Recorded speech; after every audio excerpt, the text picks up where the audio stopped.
김포에 사는 5세 여아를 기르고 있는 엄마입니다. 저도 첫째 딸이 5살인데 반가워요. 네. 어디 유치원 다니세요? 어린이집 다녀요? 따님이? 지금 이제 네. 어린이집 졸업하고 유치원 이제 네. 그러면 최근에 그 언론상에서 굉장히 논란이 되고 있는 교육부의 유치원 영어 금지 논란에 대해서 알고 계신가요? 네, 알고 있죠. 어떻게 이렇게 생각하시고 보셨고 또 접하셨는지 좀 궁금해서요.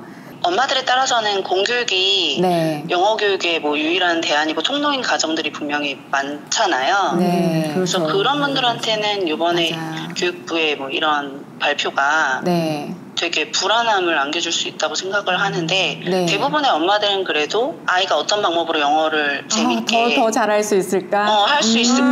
그럼 영어 유치원을 보내야 할지. 그러니까 이제 사교육에 자꾸 다녀야 될지. 네, 고맙습니다, 어머니. 네, 감사합니다. 감사합니다. 네. 우리 다른 어머니 한번 또 연결해 볼까요? 네. 잠시만요. 이거 뭐예요? 이거 원어원 노래 아니에요? 원어원? 6살이랑 3살 아이들을 키우고 있는 학부모예요. 반갑습니다. 일단 저 같은 경우 이제 저도 네. 워킹맘이고 주변에서 이제 워킹맘들이 많다 보니까 네네네. 아이를 온전히 어린이집이나 유치원 교육에 좀 의존하고 있는 엄마들이 많단 말이에요. 그러시죠. 근데 이제 그런 상황에서 저희가 갑자기 이제 좀 믿고 맡길 수 있는 교육이라고 하는 게 사실 주변에 많지 않잖아요. 맞아요. 네. 근데 그런 상황에서 아주 그냥 뭐 3만원, 4만원 이렇게 한 달에 내고 하던 교육인데 맞아요. 양질의 좋은 교육은 네, 그냥 그걸 금지한다고 하니까 너무 어이가 없고 좀 저희 같은 경우는 네. 그렇게 되면 지금 저희가 이제 6살 아이가 어린이집 끝나고 태권도 학원을 굉장히 좋아해서 태권도 학원을 보내고 있는데 네. 지금 주변에 보면은 대부분 그래도 초등학교 가기 전에 파닉스를 떼야 되지 않냐 뭐 이런 얘기들을 한단 말이에요. 네네네. 아니면 이렇게 뭐 초등학교 1학년, 2학년 때는 그래도 어느 정도 영어를 해야 초등학교 3학년에 들어가서 교과서를 보니까 맞아요. 이게 초등학교 교과서가 의문문부터 시작해서 굉장히 어려워요. 조동사들도 들어오고 네. 그리고 들어가서 한 달, 2달 만에 벌써 알파벳은 다 떼고 그렇죠. 아이들한테 장문 같은 거를 해오라고 그러고 스피킹 같은 거를 해오라고 한단 말이에요. 수행평가로. 네네네. 그 교과서가 그래요. 네, 교과 과정이 그렇게 돼 있는데 그렇게 어떻게 초등학교 3학년에 처음 영어를 노출시켜서 그런 거를 한두 달 만에 할 수가 있겠어요. 말이 안 되는 거잖아요. 맞아요. 네. 그러니까 교육 과정은 전혀 바꾸지 않고 저희 아이는 공교육에 의존하라고 하면은 사실 저희로서는 어쩔 수 없이 학원에 의존을 할 수밖에 없게 되고 맞아요. 그러면 이제 뭐 태권도 학원이라던가 아이가 놀이 시간으로 쓸 수 있었을 시간을 어쩔 수 없이 사교육으로서 영어 교육에 쓸 수밖에 없지 않을까 그런 생각이 드는 그리고 비용도 같아요. 훨씬 많이 들게 될 거고요. 되게 중요한 말씀이신데 저도 초등학교 3학년 책을 본 적이 있는데 이게 파닉스 내지 그 전에 영어 노출이 없이는 이게 따라가기 좀 힘들지 않을까 그런 생각을 잠시 했었어요. 네네 정말 그렇더라고요. 그래서 주변에서 초등학교 보내는 엄마들을 보더라도 처음에 초등학교 3학년에 영어를 처음 배운 아이는 거의 교실에 없대요. 맞아요. 그건 맞는 얘기예요. 네. 그러니까 선생님도 그렇게 가르치지도 않고 당연히 아이들이 알파벳 정도는 알고 오고 뭐 파닉스 정도는 다 떼고 왔을 거라는 가정하에 수업을 진행해 버리니까 공교육을 믿고 모든 걸 맡긴다는 것 자체가 어불성설이고 실제로 카페들 보면은 지금 그 초등학교 방과 후 교실을 금지한 이후로 초등학교 1, 2학년들 대상으로 하는 학원들이 이미 다 지금 학생들 마감이 다 끝났다고 그러더라고요. 저도 제 주변에서 그 얘기 엄청 많이 들었어요. 학생 마감 다 끝났다고. 그리고 학원비가 올랐대요. 그래요? 학원비가 그 전에 20만 원, 30만 원 학원이었는데 본인이 원래 보내던 학원이었는데 학원비를 40만 원으로 올리고 그랬다는 거예요. 초등학생 1, 2학년 학원비가 40만 원까지도 해요? 네. 40만 원인데도 이미 다 학생 마감이 끝났다는 거죠. 주 3회 보내는 그런 학원인데도. 정말 대단하네요. 그럼 마지막으로 정말 너무 슬픈 소식을 전해주시 마지막으로 그러면 적어도 공교육에서 영어 교육은 정말 이 정도까지는 해줘야 된다. 어땠으면 좋겠는지에 대한 좀 그런 대안 같은 거 이렇게 생각하신 거 있으실까요? 그러니까 저희 같은 경우는 그래도 좀 돌봄 교실이나 방과후라던가 이런 것들이 좀 잘 됐으면 좋겠고 또 그런 데서 좀 아주 앉혀놓고 공부를 시키길 바라는 건 아니에요, 저희도. 네, 맞아요. 근데 거기서 이렇게 그냥 놀이식으로라도 그냥 노출시켜주고, 그 영어에 대한 부담감이 없게 해줬으면 좋겠다는 바람이 있잖아요. 특히 저희 세대 같은 경우는 영어에 대한 필요성을 굉장히 많이 느끼고 자란 세대니까. 그렇죠. 네. 그러니까 저희 아이도 아주 어릴 때부터 좀 영어에 대한 거부감 없이 지금 사실 그렇게 하고 있거든요. 유치원에서 노래 배우고, 놀이로 배우고, 이렇게 하기 때문에 이런 것들이 좀 연속적으로 올 수 있도록 그냥 학교에서 좀 그런 환경만 제공을 해주면 되지 않나. 그게 비용이 많이 드는 일은 아닐 거라고 저는 생각을 하거든요. 와, 정말 좋은 말씀 너무 감사합니다. 귀한 시간 내주셔서 고맙습니다. 감사합니다. 네, 감사합니다. 감사합니다. 네. 근데 이게 40만 원이라는 게 저는 진짜 와닿네요. 진짜 와, 저 몰랐어요. 그러니까 와. 정부에서는 아이를 낳으라고 하는데 제가 애가 셋인데 이러면 이제 한 달에 120만 원씩 드는 거죠. 네. 안녕하세요. 네. 안녕하세요, 박사님.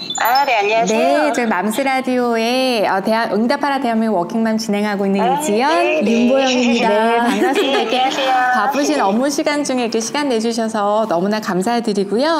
네. 저희가 앞에 이제 어머님들 연결해서 얼마나 이제 현장에서 이 영어 금지에 대한 이렇게 생각들이 어떠시고 또 어떻게 하고 있는지 그 계획들에 대해서 물었는데 한 어머님은 그렇게 말씀하시더라고요. 지금 현재 1, 2학년 영어 방과후 금지한 것 때문에 주변에 사교육 시장에서 40만 원까지 월 학원비가 그렇게 들고 있고 근데 거기마저도 마감이 됐다. 이런 여러 가지 이제 누리과정 부분에 대한 혼선이 이렇게 오고 있는데 향후 어떻게 될 것 같은지 그런 정부의 정책에 대한 대안 이런 것들에 좀 말씀해 주시면 감사하겠어요. 네.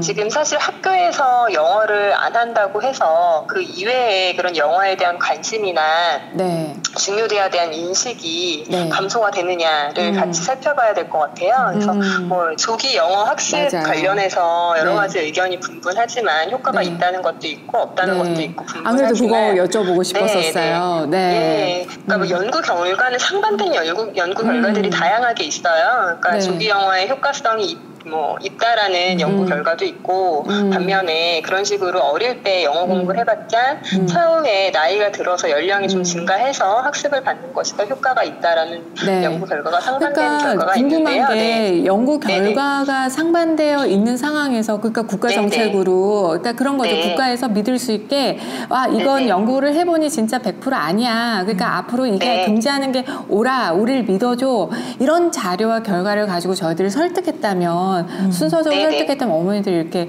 막 화를 내거나 정말 분노하거나 이러지 않았을 것 같은데 지금은 보류를 했다가 또 1년 후에 아니다 우리가 다시 심도 있게 연구를 했더니 이제 앞으로 이럴 수 있다. 언제든지 이렇게 손바닥 뒤집듯이 뒤집을 수 있다라는 약간 불신을 안겨주지 않았냐 그런 생각을 하게 됐어요. 그러니까 결국은 이게 제가 처음에 말씀드렸던 바와 같이 법의 취지를 궁극적으로 살리는 방향으로 교육 과정이라든지 그런 체계가 개편이 돼야 되는 게 맞고요. 이게 비단 사실 영어만의 문제는 아니거든요. 이게 출발의 평등선을 공교육에서 다 모두 흡수해서 보장을 한다는 것이 근본적인 취지라면은 학교 내에서 충분한 학습, 그러니까 학부모들이 불안하게 사교육 시장으로 흘러가거나 방과후 학습을 굳이 요구하지 않아도 모든 아이들이 학교 과정만으로 지식을 습득을 하고 그게 사회에서 구현이 되고 이런 식으로 교육 과정이 궁극적으로 개편이 되지 않으면은 공교육 정상화 촉진이라는 건 좀 무용지물이 되겠고 향후에는 비단 영어뿐만이 아니라 여러 가지 논란이 여기서 파생될 수 있는 여지가 있는 거죠. 그렇겠죠. 아유, 감사합니다. 박사님 귀한 시간 내주셔서 고맙습니다. 감사합니다. 고맙습니다. 수고하세요. 네, 맞네요. 일단 박사님 말씀하신 것처럼 이게 이 법이 굉장히 좋은 취지에서 시작은 됐어요. 좋은 취지에서 시작은 됐는데 궁극적으로 이제 이걸 풀어감에 있어서 정책적으로 여러 가지 혼선을 준 거에 대한 그러니까 정책적 그 해결함에 있어서 약간 미숙함이라보다 어쨌든 혼선 이런 것들이 있지 않았나 그런 것도 있고 그냥 아무리 옳은 정책이라도 국민이 수용할 수 있어야지 이게 좋은 정책인 것 같아요. 강남 상구에 사는 이렇게 여유 있는 사람들은 사실 거기에 영어 유치원이라든지 그런 사교육 시장이 거기가 이렇게 집약되어 있잖아요. 그러니까 영어 유치원이라는 게 말이 이제 영어 유치원이니까 학원의 형태에서 영어를 가르치는 이제 그런 거를 우리가 일명 그냥 영어 유치원이라고 부르고 있는 건데 네. 한 달 우리 적어놨죠? 한 달 짜잔 깜짝 놀라실 거예요. 이만큼 들어요. 그러니까 이거는 규제를 하지 않는 거예요. 그러니까 돈 있는 사람은 어릴 때부터 아주 즐거운 그 원어민 밑에서 같이 즐겁게 노래 부르면서 뮤지컬도 하고 플레이도 하면서 이렇게 하는 거죠. 그럼 저 애가 셋인데 그러면 셋이 영어 유치원 보내고 못 보내. 그다음에 학원 뭐 끝나고 보내고 이러면 진짜 얼마 벌어야 되는 거죠? 우리 지금 영어 공부해서 가르쳐야 돼. 네, 맞아. 근데 내 애가 초등학교 3학년을 딱 올라갔는데 이제 이런 영어 유치원에 학원까지 이렇게 빠방하게 다닌 애들 옆에서 쭈그러져가지고 알파벳부터 배운다고 생각하면 진짜 너무 네. 천불이 나거든요. 네. 그리고 아까 우리 또 처음에 연결했던 어머님도 말씀하셨잖아요. 맘카페에서 한 장 더 넘겨보세요. 영어를 그래도 여러 가지 노출이든 많이 이렇게 고민을 하고. 이것도 있었네, 진짜.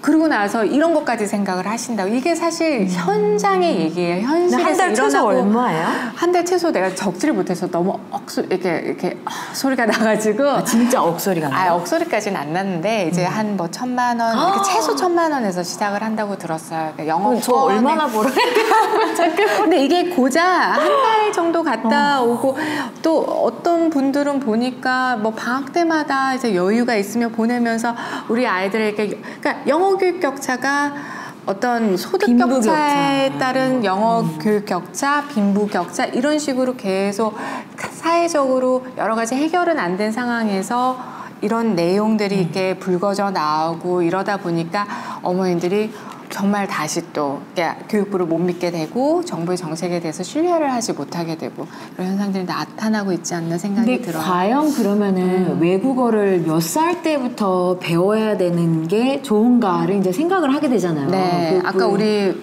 저희 육아정책연구소 박사님도 논란이 있다, 뭐 그렇게 말씀을 하시긴 논란이 있다고 하는데 네, 저는 그러니까 학계에서 작년에 그 11월달에 혹시 그 트럼프가 이제 중국에 방문했을 때 그거 보신 적 있어요? 그 트럼프가 자기 이제 태블릿 PC로 손녀의 모습을 갖다가 이제 시진핑 주석에게 보여줬는데 그 손녀딸이 몇 살이었죠? 6살이었는데 뭐 중국어로 노래도 부르고 그리고 뭐 중국 예시도 막 읽고 막 이런 모습을 보여줘서 중국 분들이 너무 더 미국을 따뜻하게 받아들이는 계기가 됐는데 그걸로 이제 화제가 돼가지고 그 트럼프 대통령이 이제 작년 이방카가 이제 얘기를 하기로 자기의 모든 세 자녀가 다 그 뭐 캐로솔 오브 랭귀지라고 이렇게 그 중국 이렇게 그런 어를 배우는 학교를 다닌다고 발표했었어요. 그래서 이방카의 자녀들이 이제 매주 이렇게 중국어를 배우고 전 있고. 중국어 하니까 생각이 났는데 이번에 되게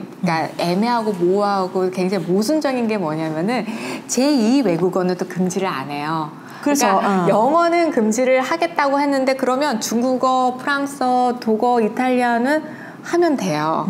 그러니까 같은 외국어인데 뭐는 되고 뭐는 안 되고 그러니까 참 이걸 어떻게 이해를 해야 되지? 근데 그런 이미 생각을 하게 이제 됐어요. 이 사람들은 영어가 이제 모국어인데 어린 나이에도 선진국에서 이제 뭐 소위 교육열 있으시다는 이렇게 분들은 어렸을 때 자기 자녀들을 이제 노출을 시키는 거잖아요. 중국어라든지 다양한 언어. 하는 거죠. 그거를 하고 있고 그러니까, 심지어 이제 뭐 세계 왕실 자녀들도 다 뭐 중국어를 배우고 있다 뭐 이런 기사도 본 적이 있어가지고 그리고 제가 이제 아동 심리 치료를 배우다가 얼마 전에 되게 이슈가 된 논문이 하나 있었어요. 그 논문이 뭐였냐면은 이제 해외 입양인 같은 경우에는 한국어 학습 능력이 다른 외국인에 비해서 탁월하다는 거야. 그러니까 생후 3개월에서 17개월에서 잠깐 한국에 있었을 뿐인데도 그 사람들이 그러니까 이제 내 모국어를 어느 정도 기억을 하는 그 노출된 기억으로 해서 우리가 이제 한국 사람만이 이제 구분할 수 있는 뭐 살과 쌀 뭐 이런 거 있잖아요. 그게 본능적으로 되는 거예요. 그러니까 이런 거를 갖다가 차이를 들을 수 있다는 그런 놀라운 연구 결과를 발표해서 네. 지금 세계적 학술진 영국 왕립학회지에 이제 실려가지고 상도 받으시고 이랬는데 이런 거 보면 얼마나 그 외국어에 대한 노출이 있었느냐 없었느냐가 나중에 학습 효과를 이끌어낼 수 있는 어떤 무의식의 큰 원동력이 된다는 거를 밝혀주는 좀 그런. 그러니까 여러 가지 아직도 그러니까 앞으로는 영어 조기 교육이 필요 없어. 아무 효과가 없대. 그러니까 너네 그냥 초등학교 3학년 때부터 시켜도 우리 국가가 책임져주고 영어 수학 능력 시험을 충분히 볼 수 있을 정도로 우리가 공교육에서 다 소화가 돼. 이런 그러니까 약속을 해주신다면 저 아이들 안 가르치겠어요. 정말 믿고 내가 따라가겠는데 그런 것들이 지금 이 사회 속에서 매일 교육부 정책이 바뀌고 손바닥 뒤집고 이러니까 저희들이 믿지를 못하는 거거든요. 그래서 그럼 마지막으로 우리가 이제 이렇게 마무리를 하면서 그 얘기를 하고 싶은 게 뭐냐면은 이번 교육 정책을 했던 교육부 공무원들의 자녀분들, 손자, 손녀분들이 진짜 나 영어 교육 안 시키고 있어. 나 진짜 초3부터 시키고 있는 거를 입증해 주신다면 내가 약속을 무슨 그런 약속하는 거 있잖아요. 나 그거 좀 해주셔서 공약을 해주시면 나 정말 믿고 애들 안 시킬게요. 네. 영어를 시키고 안 시키고는 우리 부모가 아이를 관찰하면서 판단하는 부분이 또 있어요. 애가 어느 정도로 잘하는 친구도 있고 또 부모가 영어를 잘해서 또 노출이 가능한 부분도 있고 여러 가지 이렇게 각자 자기의 아이들마다의 환경과 특성이 틀리잖아요. 그건 부모의 선택권이라고 생각을 하거든요. 그래서 그런 어떤 기본적으로 해야 할 공교육에서의 부분까지 금지가 아니라 그런 것들에 대해서 이제 부모가 선택할 수 있게끔은 해주는 것이 옳지 않느냐. 적어도 사회 안전망을 가지고 맞아요. 예, 그러니까 부모가 그리고 애들이 선택할 수 있어야 되는데 지금은 이게 선택하게 하는 이걸로 인해서 이제 영어를 하냐 마냐가 선택되게 하는 이건 좀 우리나라 공교육 취지랑 정말 맞지 않는 건데 맞는 말씀이에요. 네. 그래서 우리 보영 씨가 준비한